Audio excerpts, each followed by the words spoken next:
আসসালামু আলাইকুম ওয়া রাহমাতুল্লাহ।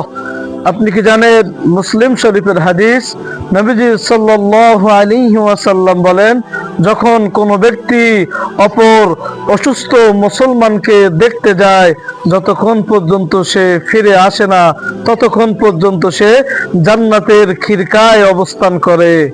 সাহাবায়ে কেরাম নবীজি সাল্লাল্লাহু আলাইহি ওয়াসাল্লামকে জিজ্ঞাসা করলেন, জান্নাতের খিড়কা মানে কি? নবীজি সাল্লাল্লাহু আলাইহি ওয়াসাল্লাম বললেন, জান্নাতের খিড়কা হলো জান্নাতের ফলবাগান।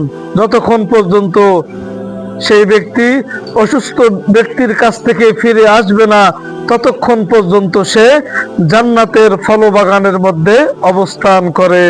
আল্লাহ তাআলা আমাদের সকলকে অসুস্থ ব্যক্তিদেরকে বেশি বেশি করে খোঁজ খবর নেওয়ার তৌফিক দান করুক। আমিন।